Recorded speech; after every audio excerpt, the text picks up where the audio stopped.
How many days should you spend in Portugal? Because of Portugal's small size, you can fit a lot into a short trip. A few days will allow you to explore Lisbon and Porto, as well as go on a few excursions outside of the cities. Enjoy a more extensive trip with a week, including detours to the coast and countryside. Those with 2 weeks to spare can arrange a whole north to south journey, possibly including a visit to Portugal's lesser-known islands or neighbouring Spain. Making plans for a trip to Portugal. It's possible to devote a long weekend to the food and culture of Lisbon or Porto, both excellent introductions to Portugal, but a slightly longer and less rushed trip will give you far more. With a minimum of 5 days, you can combine city tours with day trips out to beaches, vineyards, and UNESCO World Heritage-listed towns. A week is a good starting point for a more in-depth exploration of the country, since you'll have time to travel south to the Atlantic coast or organize a road trip through the country's less traveled interior and mountains. You can easily explore the country from top to bottom if you stay longer. It's about a 6-hour trip from Braga in the north to Faro in the Algarve in the south, for example. If you're lucky enough to have a 2-week vacation here, Portugal and its islands, Madeira and the Azores, are your oyster, and you can even extend your trip to include time in Spain. 5 to 6 days in Portugal. With only 5 to 6 days in Portugal, it's advisable to restrict your attention and focus on one of the big towns, with a day or two set out for day excursions to the nearby coast and countryside. The country's fascinating capital, Lisbon, which sprawls across 7 hills and stands astride the Tagus River, is a perfect starting place. The city's crowning jewel, the Moorish castle, the alley-woven Alfama with its captivating miradouros, viewpoints, and the UNESCO-listed Jeronimos Monastery, a splendid example of Manueline architecture, should all be on your itinerary. Allow time to walk the backstreets and plazas, ride a rickety old tram. The 28E provides a superb panorama of the historic center and sample some of the city's best food and nightlife. If time allows, you may add a journey to Sintra, with its plethora of fantasy palaces nestled among lushly forested hills, or the wave-lashed Atlantic beaches of Ericeira, Peniche, and Nazar, which are popular among surfers. Make northern Porto your home base for a fantastic blend of medieval history, exciting nightlife, art, and culture along the banks of the Douro River. Porto's cuisine scene is one of the most dynamic in the country, and a port wine tasting in one of the ancient lodges that line the Vila Nova de Gaia neighborhood's hills is a must. Hire a vehicle or take the train from Porto to the Douro Valley, one of Europe's most beautiful wine areas, with steeply terraced vines that follow the slopes of the cliffs and rustic quintas, wine estates that open their doors for tours, tastings, and frequently lunch and supper. It's a joy to spend the night here. 7 to 8 days in Portugal. Beach paths along the southern coast of the Algarve. You'll have a good amount of time to explore Portugal and slow down a little with a whole week on your hands. After a few days of cultural discovery in Lisbon and Porto, you'll be longing to get to the coast or the countryside for some fresh air and a less congested atmosphere. But don't attempt to cram too much, and it's preferable to focus on just 1 or 2 destinations and give yourself plenty of time to do them well. The Atlantic coast is a must-visit if you're looking for some beach time or are a passionate surfer.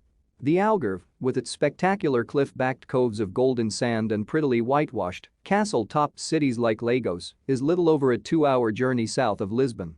On your way south, stop in the peaceful Alentejo for a day or two, where farm-to-fork cuisine, country rambles, and a stay at a family-run agriturismo farm stays will offer you a genuine experience of rural Portuguese life. Highlights such as Evora, a UNESCO World Heritage medieval town with a fortress-like cathedral and Roman ruins, are not to be missed while you're here. 9 to 12 days in Portugal. On a north to south tour, you can expect to explore a large portion of what Portugal has to offer, from its most spectacular towns to beautiful vineyards and beaches, in 9 to 12 days. This trip of Lisbon, Porto, and the Algarve begins with a gourmet cuisine tour in Lisbon's riverfront metropolis, followed by a tour of the city's historic sites, ranging from the enormous Praça do Comércio Square to the intriguing Gothic remains of Carmo Convent. It's only a short drive from here to UNESCO-listed Sintra, where a spectacular collection of castles and palaces sprawl romantically across lushly forested hills, before continuing to the untamed Atlantic coast in Cabo da Roca, Portugal's westernmost point. The journey next heads north to Tomar, the renowned Knights Templars headquarters, en route to historic Porto, where you'll have port wine tastings among the vines and a boat ride down the river. You'll finish in the Algarve region of southern Portugal, touring the charming old town of maritime Lagos, which is surrounded by 16th-century walls, before hitting some of the region's beautiful cliff-backed, gold sand beaches. The self-drive tour is the perfect Portugal road trip if you like to travel at your own leisure. You'll continue north after seeing the major sites in Lisbon and taking day trips to Sintra's palaces and attractive Atlantic coast villages like Cascais and Estoril. With its preserved ring walls and beautiful, alley-woven heart to explore, castle-topped Betos is a natural stop-off. The ancient Ribera neighborhood on the banks of the Douro impresses, as do the traditional port wine hotels in Vila Nova de Gaia, which provide tours and tastings. Whether you're looking for a spiritual pilgrimage to Braga or hiking paths in the hilly Peneda Gerês National Park, there are plenty of options for day outings. As you travel south, you'll be delighted by the UNESCO World Heritage-listed walled medieval city of Évora, which serves as the entrance to Portugal's bucolic Alentejo region, where you can unwind over home-cooked meals and local wines at beautifully secluded farms. 2 weeks in Portugal. With 2 weeks to dedicate to Portugal, you can truly get to know the country, maybe combining a north to south tour with a trip to neighboring Spain. Alternatively, you might combine your stay with a tour to the islands. Madeira is an excellent alternative, with black sand beaches lashed by the Atlantic, hiking paths following the Levada irrigation systems, and wine hotels serving samples of the island's famous dessert wine. The Azores, a cluster of islands in the mid-Atlantic with volcanoes to climb, subtropical gardens to explore, lava formations and crater lakes to explore, and superb whale watching chances, are just a short flight away. With a great combination of leisure time, tours, and beautiful drives, this epic 14-day itinerary makes a loop of Portugal's cultural highs and nature wonders. Before going west to the surf-lashed seaside village of Nazaré and the enormous monastery of Santa Maria de Alcobaça, built in 1153 by Afonso Henriques, Portugal's first monarch, you'll get a superb insight into the capital's cuisine and history.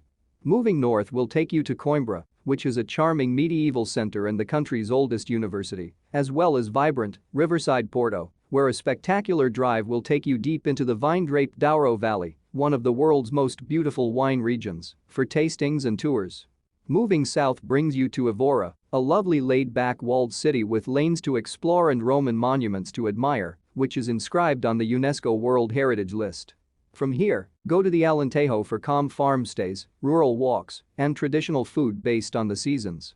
A couple of days in the Algarve, based in Solima in the coast of Vicentina Natural Park, are the best way to unwind after this journey.